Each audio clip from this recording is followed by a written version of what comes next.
Aveva solo 18 anni Massimo Pizzoli, il ragazzo morto domenica nello scontro frontale tra la sua auto e un'altra vettura lungo la Pontebana a San Fior. È grave ma non in pericolo di vita l'amico coetaneo Riccardo Covre che viaggiava al suo fianco, ferito anche il 28enne alla guida dell'altra auto. I ragazzi pare non avessero le cinture di sicurezza che avrebbero potuto salvare loro la vita. Un altro incidente è avvenuto lungo la strada provinciale 4 ad Arzarello di Piave di Sacco, dove un automobilista dopo una carambola è finito con l'auto dentro ad un fossato di fianco alla carreggiata. Dopo aver perso il controllo del mezzo, è stato aiutato da alcuni passati prima dell'intervento delle forze dell'ordine. Sempre domenica i vigili del fuoco sono intervenuti lungo l'autostrada A27 nel comune di Ponte nelle Alpi per l'incendio di un'autovettura. Il conducente di Marcon viaggiava con la moglie e 10 cani, è riuscito a scendere e a mettere gli animali in salvo.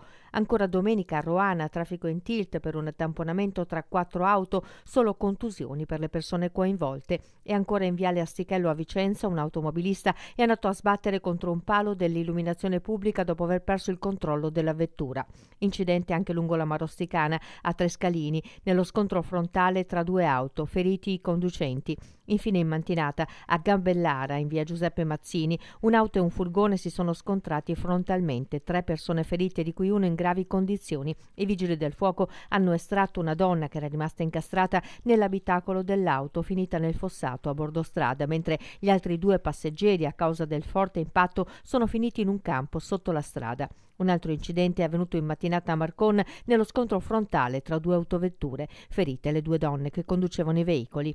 Sono stati molti anche gli interventi per incendi. In mattinata a Scorzè i vigili del fuoco hanno domato un incendio in una villetta. Nessuna persona è rimasta ferita, ma l'abitazione è rimasta danneggiata dal fumo. A innescare il rogo potrebbe essere stato il malfunzionamento di una stufa. A Villaverla domenica ha preso fuoco una bombola che alimentava un barbecue in un'abitazione. Tempestivo l'intervento della squadra che ha messo in sicurezza la bombola. Ben più gravi i danni ad un'abitazione a Jesolo. Le squadre dei vigili del fuoco hanno spento l'incendio che ha gravemente danneggiato l'appartamento al primo piano, evitando però l'estensione ad altri alloggi. L'innesco probabilmente è dovuto a un cortocircuito.